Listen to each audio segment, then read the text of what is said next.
سورہ نساء کی آیت نمبر 126 ہے۔ اعوذ باللہ من الشیطان الرجیم، بسم اللہ الرحمن الرحیم، وَلِلَّهِ مَا فِي السَّمَاوَاتِ وَمَا فِي الْأَرْضِ وَكَانَ اللَّهُ بِكُلِّ شَيْءٍ مُحِيطًا۔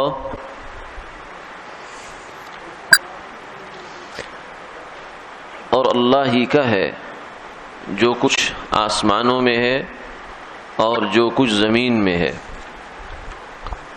اور اللہ ہر چیز پر کا عطا کیے ہوئے ہے۔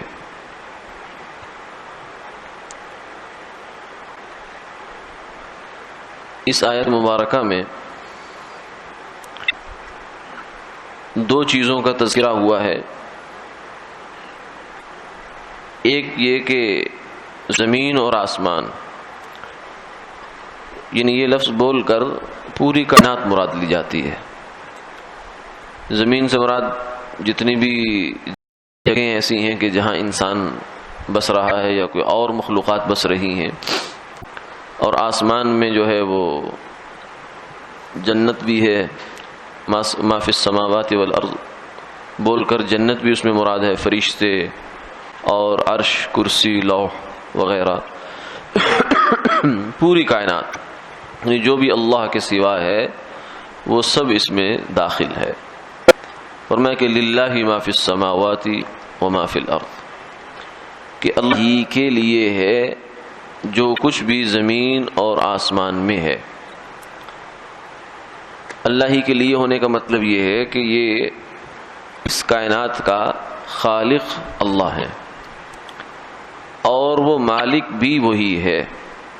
للہ جب عربی زبان کا قاعدہ ہے کہ جب کسی کہ جو جار مجرور ہے اگر شروع میں آ جائے تو اس میں حصر کا معنی پیدا ہوتا ہے، تو یہاں حصر کا معنی پیدا کیا، جیسے ایاک نعبد و ایاک نستعین، کہ ہم تیری ہی عبادت کرتے ہیں، تو یہاں بھی للہ ما فی السماوات والارض، اللہ ہی کے لیے ہے، یعنی اور کوئی اس میں شریک نہیں ہے، نہ اس کائنات کو پیدا کرنے میں اور نہ اس کے نظام کو چلانے میں، مخلوق کو روزی دینے میں، بارشیں برسانے میں اور حالات کے تغیر اور تبدل میں کوئی اور شریک نہیں ہے، صرف اللہ ہے، اکیلے اللہ ہیں جو سارے کائنات کو بنانے والے بھی ہیں اور چلانے والے بھی ہیں۔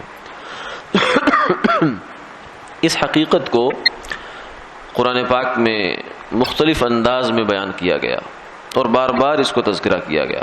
الحمدللہ رب العالمین جو پہلی آیت ہے قرآن پاک کی سورہ فاتحہ کی، اس میں بھی یہی تذکرہ ہے کہ تمام تعریف اللہ ہی کے لیے ہے جو تمام جہانوں کا پالنے والا ہے، تو جو پالنے والا ہے وہی ان کو بنانے والا بھی ہے۔ تو اس حقیقت کو بار بار ذکر کرنے کا مقصد یہ ہے کہ انسان اس حقیقت کو اپنے دل دماغ میں اچھی طرح راسخ کر لے، کیونکہ زبان سے ہم بول دیتے ہیں، یہ بات زبان سے بولی جاتی ہے لیکن یہ دل میں نہیں اتری ہوتی۔ زبان کے بول میں اور دل کے اترے ہوئے میں فرق ہوتا ہے۔ زبان سے ہم کہتے ہیں کہ ہر چیز اللہ کی ہے، لیکن دل میں یہ بات نہیں اترتی کہ ہر چیز اللہ کی ہے، بلکہ انسان بہت دفعہ بہت سی چیزوں کو اپنا سمجھتا ہے، یعنی میں مالک ہوں اپنے جسم کا، میں مالک ہوں، میرا جسم ہے، میری مرضی ہے اور میں جیسے چاہوں اس کو استعمال کروں، میں جیسے چاہوں کام کروں، مجھے اختیار ہے، مجھے فری ول حاصل ہے۔ یہ نہیں، یہ جو آزادی ہے انسان اپنے آپ سمجھتا ہے کہ میں پابند نہیں ہوں، میں آزاد ہوں، یہ اسی وجہ سے سمجھتا ہے کہ اللہ کی عظمت اس کے دل میں نہیں ہے، اللہ کو جانتا نہیں ہے۔ ما قدر اللہ حق قدری، اللہ کو جیسے جاننا چاہیے، جیسے ماننا چاہیے ویسا نہیں جانتا انسان۔ جو جان لیتا ہے پھر اس کی اپنی ہستی فنا ہو جاتی ہے۔ ختم ہو جاتی ہے. اپنی آزادی، اپنی چاہت، اپنے انتخاب، اپنے اختیار، سب ارادے ختم ہو جاتے ہیں جوں جوں اللہ کی معرفت بڑھتی چلی جاتی ہے. اگر اپنے آپ کو بھی انسان کچھ سمجھتا ہے تو اس کا مطلب ہے وہ اللہ کو نہیں جانتا، وہ کچھ غلط سمجھے ہوئے ہے. یہ بات بار بار قرآن پاک اس کو، اور یہ بلکہ لا الہ الا اللہ جو خلاصہ ہے ساری دین کا، ساری شریعت کا، ساری کتابوں کا، وہ یہی تو ہے. لا الہ الا اللہ جو ایمان کی بنیاد ہے کہ معبود اللہ ہے، یعنی اس کائنات کے خالق اللہ ہیں، مالک اللہ ہے، رازق اللہ ہے. اور میں کیا ہوں؟ میں مخلوق ہوں، میں ان کا غلام ہوں، میں ان کا بندہ ہوں، ان کی بتائی ہوئی باتوں پر عمل کرنے کا پابند ہوں. بندہ وہ ہے جو پابند ہے، جو آزاد ہے وہ بندہ نہیں ہے. غلام، بندہ مطلب ہوتا ہے غلام. تو انسان جو ہے اس چیز کو اسے ہر وقت ذہن میں رہنا چاہیے. اب قارون تھا، یہ جو قرآن پاک میں بھی اللہ نے واقعات بیان فرمائے ہیں مختلف قوموں کے، مختلف اشخاص کے، یہ کوئی قصہ کہانی نہیں ہے. قرآن قصے کہانی کی، اسٹوری کی کتاب نہیں ہے. اسی لیے قرآن پاک نے سوائے یوسف علیہ السلام کے واقعے کے باقی کسی واقعے کو ترتیب سے نہیں ذکر کیا. اس کا کچھ ٹکڑا یہاں ہے، کچھ ٹکڑا وہاں ہے، کچھ ادھر ہے، کچھ ادھر ہے. بنی اسرائیل کا واقعہ ہے وہ 28 پاروں میں پھیلا ہوا ہے، اور آدم علیہ السلام کا قصہ ہے وہ کتنی جگہوں پر ہے، مختلف انداز میں بیان کیا گیا. تو مقصد یہ تھا کہ یہ اپنے پاک قصے کہانی کی کتاب نہیں ہے، یہ بلکہ عبرت کی کتاب ہے. تو ان قصوں جو قصے تذکرہ کیے ہیں اللہ تعالیٰ نے، ان میں مختلف قصے ہیں. نمرود کا قصہ ہے، ابراہیم علیہ السلام کے ساتھ جو کے زمانے کا جو بادشاہ تھا، خدا کا دعوے دار تھا. اور فرعون کا قصہ ہے، انا ربکم الاعلی، کہتا تھا میں خدا ہوں. اور پھر قارون کا قصہ ہے، حامان کا قصہ ہے. تو یہ قصے ذکر کرنے کا مقصد یہ ہے کہ یہ انسانی غیر معتدل رویے تھے، یہ انسان کے نفس کے اور اس کے اللہ کے مقابلے میں اپنے آپ کو پوجنے کے. یعنی جیسے لا الہ الا اللہ کا مطلب ہے کہ اللہ عبادت کے لائق ہے، پوجا اس کی ہوگی، پرستش اس کی ہوگی، مانی اس کی جائے گی. میں اپنی نہیں مانوں گا. لا الہ کا مطلب یہ صرف نہیں کہ بت کی نفی کرنی ہے، نہیں، بلکہ اپنی بھی نفی کرنی انسان نے، کہ میں نہیں، میں کسی قابل نہیں، میں فیصلہ کروں نہیں، میں تو کچھ نہیں ہوں. اس لیے فرمایا افرأیت من اتخذ الہہ ہوا، کہ جو معبود ہیں دنیا میں باطل معبود، ان میں صرف سومناتھ کا مندر نہیں ہے، یہ بدھ مت کے بت نہیں ہے، بلکہ اس میں ایک بت انسان خود ہے، اس کا نفس ہے، اس کی خواہشات ہیں. اس کو بھی انسان الہ بنا لیتا ہے، پوجا کرتا ہے اس کی، اور نفس جو بولتا جاتا ہے اس پہ عمل کرتا جاتا ہے. الہ کا ہی مطلب ہوتا ہے کہ وہ جو کہے بس اس کی طلب کے پورا انسان اترے، مشکل میں پڑھ کر جیسا کیسا بھی اترے. تو یہ انسان کے نفس کے غیر معتدل رویے ہیں. یہ جو واقعات ہیں قرآن پاک میں، فرعون، حامان، قارون، یہ سب رویے ہیں. یعنی ایسا ہوتا ہے انسان کو اللہ مال دے دیتے ہیں اور اس کو تھوڑا سا اختیار بھی دے دیتے ہیں بظاہر، جسے لگتا ہے کہ میں مالک ہوں، میری اونرشپ ہے، میں نے خود کمایا ہے، میری محنت لگی اس مال پہ. اور پھر جو ہے وہ انبیاء علیہ السلام سمجھاتے بھی ہیں اس کو، اللہ تعالیٰ کا قرآن سمجھاتا ہے اس کو، لیکن وہ اپنی مستی میں مست ہو جاتا ہے. وہ کہتا ہے انما اوتیتہ علی علم عندی. موسیٰ علیہ السلام نے جب قارون سے کہا کہ زکوٰۃ دو، کیونکہ اللہ نے تمہیں مال دیا تھا، تم ماں کے پیٹ سے تو مال لے کر نہیں پیدا ہوئے. اتنی سیدھی سی بات اس کو سمجھ نہیں آئی تھی، اور صرف اس کو نہیں سمجھ آئی. یہ ہم یہ سمجھتے ہیں کہ قارون ایک واقعہ تھا، ہو گیا، ختم. نہیں، یہ ہم میں سے ہر ایک کے ساتھ یہ بات ہوتی ہے. جب کہا جائے کہ مال میں سے زکوٰۃ دو، تو ایک دل پر انسان کے مٹھی بھری جاتی ہے کہ میں نے اپنی محنت سے کمایا ہے. یہ خیال جو قارون نے زبان سے بول دیا، ہم زبان سے نہیں بولتے، بس اتنا فرق ہوتا ہے، ورنہ دل میں آتا ہے. کوئی اس کو کچل دیتا ہے، کوئی اس کو دبا دیتا ہے، کچھ کر دیتا ہے، لیکن دل میں یہ خیال پیدا ہوتا ہے. اسی لیے مولانا روم نے کہا نفس ما کمتر از فرعون نیست، لیک اورا عون مارا عون نیست. فرعون نے جرت کی کہ اس نے کہہ دیا انا ربکم الاعلی، میں خدا ہوں، لیکن ہمارا نفس فرعون سے کمتر نہیں ہے، اس سے کمتر نہیں ہے بلکہ اس سے بڑھ کر ہے. فرق صرف اتنا ہے کہ فرعون کو اس کے دعوے کے جو معاونات ہیں، اس کو تعاون مل گیا فوج سے، بادشاہت سے، حکومت سے، صحت سے، عمر سے، سب چیزیں اس کی معاون بن گئی. خواہش تو اس کے دل میں پیدا ہوئی خدائی کی، اور ہمیں تعاون نہیں ملتا. گویا کہ ہاتھ نہیں پڑتا. فرعون کا ہاتھ پڑ گیا تو اس نے دعویٰ کر دیا ہمارا ہاتھ نہیں پڑتا. مقصد یہ ہے. تو یہ چیزیں جو ہیں ہمارے اندر آ جایا کرتی ہیں بعض دفعہ کہ انسان اپنی آپ کو کچھ سمجھنا شروع کر دیتا ہے. حالانکہ حقیقت یہ ہے کہ مالک حقیقی ہر شے را خدا است، ای امانت برائے روز چند نزد ما است. ہر چیز کا جو حقیقی مالک ہے، ہر چیز کا، ہمارے مال کا، ہماری اولاد کا، ہماری جان کا، ہمارے گھر کا، ہماری گاڑی کا، ہمارے کاروبار کا، ہر چیز کا حقیقی مالک اللہ ہے. وہ خالق ہیں، وہ مالک ہیں. ہمارے پاس کیا کر رہی ہے؟ ہمارے پاس امانت ہے ہمارے امتحان کے لیے. ہمیں یہ دی گئی چند روز کے لیے کہ تمہیں دیکھتا ہوں لیبلوکم ایکم احسن عملا، کہ تم کیا کر کے آتے ہو. یہ تو اس لیے دی گئی ہے، ہماری ملکیت نہیں ہے. حتیٰ کہ ہمارا جسم ہماری ملکیت نہیں ہے. آپ اللہ کے بتائے ہوئے طریقے کے خلاف اپنے بال نہیں کاٹ سکتے. اس حد تک اختیار نہیں ہے آپ کو. انگلی نہیں کاٹ سکتے، ناخن نہیں کاٹ سکتے. ناخن کاٹ کے آپ اس کو سیل آؤٹ نہیں کر سکتے. بال اپنے قطر کے آپ اس کو بیچ نہیں سکتے، کیونکہ آپ کو اختیار نہیں ہے اس پر. تو یہ ہم اس حد تک بے اختیار ہیں. اختیار اللہ کا ہے. للہ ما فی السماوات والارض. یہ ہے کہ یہ صرف ہمارا نہیں، یہ تو ہماری کائنات تو 5 فٹ کی جسم ہے. یہ پوری کائنات اللہ کی ملکیت ہے. اس میں فرشتے ہیں، اس میں جنات ہیں، اس میں کتنی مخلوقات ہیں. وما یعلم جنود ربک الا ہو. اللہ کی کتنی مخلوق ہے وہ کون جانتا ہے. انسان تو بہت، یعنی اب تک بھی انسان نے دریافت کی ہے مخلوقات کی قسمیں وہ کروڑوں میں چلی گئی، جو انواع ہیں. اس زمین پر صرف جو جاندار کتنی قسم کے بس رہے ہیں وہ سب اللہ کی ملکی.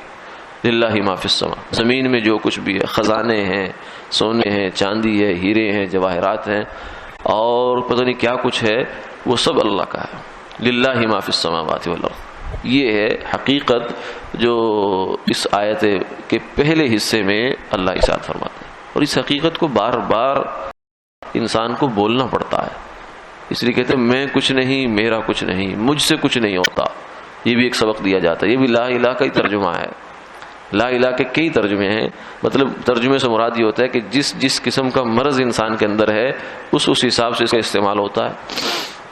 اگر اس کے اندر اپنی عبادت، اپنی پوجا کرتا ہے تو پھر اس کو یہ ہے کہ میں کچھ نہیں، میرے سے کچھ نہیں ہوتا، میرا کچھ نہیں ہے، اور مال سے کچھ نہیں ہوتا، بت سے کچھ نہیں ہوتا، ان سب چیزوں سے تو نہیں ہوتا. لیکن اپنے آپ سے انسان سمجھتا ہے میں کچھ کر لیتا ہوں. یہ جو میں ہے یہ اسی لیے پیدا ہوتی ہے کہ آدمی اپنے آپ کو کچھ سمجھتا ہے اور اپنا اختیار کچھ سمجھتا ہے. لیکن اللہ فرماتے ہیں نہ، یہ تمہاری بھول ہے، تمہارا دھوکہ ہے، اور یہ تمہیں لگ جایا کرتا ہے، وہ بھی عمر کے ایک حصے میں آ کر. ورنہ جب تم نہیں تھے تو کیا تھا؟ کائنات پھر بھی چل رہی تھی. اور جب تم بچے تھے اپنی کروٹ خود نہیں بدل سکتے تھے، اپنا پیشاب پخانہ گندگی خود نہیں صاف کر سکتے تھے، اس وقت کون چلا رہا تھا؟ میں ہی چلا رہا تھا. پھر جب تم لڑکے ہو گئے تمہارے بہت سے کام میں ہی کر رہا تھا. تو پھر اب جوانی اور کچھ عرصہ انسان کا آتا ہے کہ آدمی سمجھتا ہے کہ میرے پاس کچھ آ گیا ہے. یہ ایک دھوکے کا زمانہ ہوتا ہے. پھر ایک وقت آتا ہے بڑا ہے، چارپائی پہ انسان پڑ جاتا ہے اور بس زبان چلا رہا ہوتا ہے. کوئی اس کی مان رہا ہوتا ہے، کوئی نہیں مان رہا ہوتا. گھر کا نظام جیسے چل رہے ہیں ویسے ہی چل رہے ہوتے. پھر ایک وقت آتا ہے کہ زبان بھی بند ہو جاتی ہے. پھر انسان مٹی میں دوبارہ مٹی ہو جایا کرتا ہے. تو یہ چند دن کا اور تھوڑے سے عرصے کا دھوکہ لگتا ہے انسان کو. اور عقل مند آدمی وہ ہوتا ہے جو اس دھوکے میں نہ پڑے. نہیں، یہ ایسے ہی ہے جیسے کسی انسان کو آپ ڈرائیور رکھیں اور دیکھیں کہ یہ ہماری گاڑی ہے، اس کو آپ چلائیں گے اور اتنے عرصہ آپ چلائیں گے اس کو، اس کے بعد ہمیں واپس کرنی ہے آپ نے. تو کیسے ہی بیوقوف انسان ہوگا کہ جو اس گاڑی کو اپنی سمجھ لے اور اس کو اوپر اپنی جیب سے پیسے لگانا شروع کر دے. انجن بنوا رہا ہے، یہ کر رہا ہے، وہ کیوں کر رہا ہے؟ میری گاڑی ہے، تیری کہاں سے ہے؟ تیرے سے واپس لی جانی ہے. تو یہی کچھ جو ہے نا دھوکہ انسان کو لگ جایا کرتا ہے. تو اللہ تعالیٰ اس حقیقت کو بار بار قرآن پاک میں ہمیں متوجہ کرتے ہیں، ہتھوڑے مارتے ہیں. للہ ما فی السماوات. یہ اللہ کی جانب سے تعزیانہ ہے کہ اپنا کچھ نہ سمجھنا، سب اللہ کی ملکیت ہے. اور کچھ نہیں تھا وہ تھا، اور پھر کچھ نہیں ہوگا وہ ہوگا. کل من علیہا فان ویبقی وجہ ربک ذی الجلال والاکرام. آگے فرمایا وکان اللہ بکل شیء محیطا. ملکیت، حکومت، سلطنت یہ بھی اللہ کی، اور اللہ کی علم سے اور اس کی جو احاطہ ہے اس سے بھی کوئی باہر نہیں ہے. وسع کرسیہ السماوات والارض، کہ اللہ کی کرسی نے زمین اور آسمان کو گھیر رکھا ہے، احاطہ کر رکھا ہے. ربنا وسعت کل شیء رحمتا وعلما. اے اللہ، ہم آپ کی رحمت نے اور آپ کے علم نے ہر چیز کو گھیر رکھا ہے. تو اللہ کے علم سے کچھ خارج نہیں ہے. یعنی ہمارا علم تو بہت محدود ہے، بہت محدود ہے. ہمارا علم تو بالکل ہی نہ، اللہ کے علم کے مقابلے میں تو اس کو علم کہنا بھی توہین ہے، علم کے لفظ کی توہین ہے. تو ہمارے لیے تو چلو ایک علم کا لفظ ہے، ورنہ اللہ کے علم کے سامنے کیا بیچتا ہے انسان کا علم. ہمارا علم تو ہمارے حضرت فرماتے ہیں کہ اتنا ناقص ہے کہ ہم محسوسات کے بارے میں معلومات پوری نہیں رکھتے. یعنی وہ چیزیں کہ جن کو ہم صبح و شام دیکھتے ہیں، استعمال کرتے ہیں، ان کی بھی تعداد ہمیں یاد نہیں رہتی. اسی مسجد کی آپ مثال لے لیجئے کہ ہم میں سے کتنے نمازی ہیں صبح و شام وضو کرتے ہیں، 5 وقت بھی وضو کرتے ہیں، لیکن کوئی نہیں بتا سکتا گنے بغیر ٹوٹیاں کتنی ہیں، مسجد میں پنکھے کتنے لگے ہوئے ہیں، کھڑکیوں میں شیشے کتنے ہیں، کوئی نہیں بتا سکتا. حالانکہ صبح و شام آتے ہیں اور ایک سال سے آ رہے ہیں. ہمارا علم تو یہ ہے. انسان کا علم کچھ نہیں ہے. علم تو اللہ کا ہے کہ ما تسقط من ورقۃ، کہ جنگل میں کوئی ایک درخت کا ایک پتا گرتا ہے درخت سے ٹوٹ کر، تو وہ پتا بھی اللہ کے علم میں ہے. اور ایک ذرہ صحرا میں ایک ریت کا ذرہ پلٹا کھاتا ہے، ایک ذرہ، تو وہ بھی اللہ کے علم میں ہے.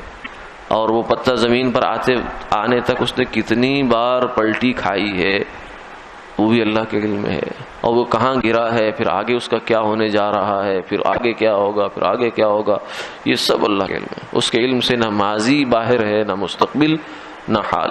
تو علم تو اللہ کا ہے. وَكَانَ اللَّهُ بِكُلِّ شَيْءٍ مُحِيطًا. اللہ کا جب علم ہے تو پھر آدمی کے کرنے کا کام کیا ہے کہ بندہ اپنے آپ کو اللہ کے حوالے کر دے. یہی بات پچھلی آیت میں جو بیان ہوئی، مفسرین نے لکھا کہ یہ آیت اس کی گویا کہ وجہ ہے اور دلیل ہے. فرمایا وَمَنْ أَحْسَنُ مِنْ دِينٍ مِّمَّنْ أَسْلَمَ وَجْهَهُ لِلَّهِ. اس کا دین اچھا ہے جو اپنے آپ کو مکمل طور سے اللہ کے حوالے کر دے. تو مکمل طور سے حوالے کیوں کرنا ہے؟ کیونکہ اس کے بغیر چارہ ہی نہیں ہے. ہمارے پاس تو کچھ ہمارا ہے ہی نہیں. اور آدمی اعتماد کرتا ہے کسی پر تبھی کرتا ہے جب وہ اس کے اندر صلاحیت بھی ہوتی ہے، معلومات بھی پوری ہوتی ہیں. ڈاکٹر کے پاس آپ اپنا جسم اپنے آپ کو بے ہوش کرنے کی اجازت کیوں دیتے ہیں؟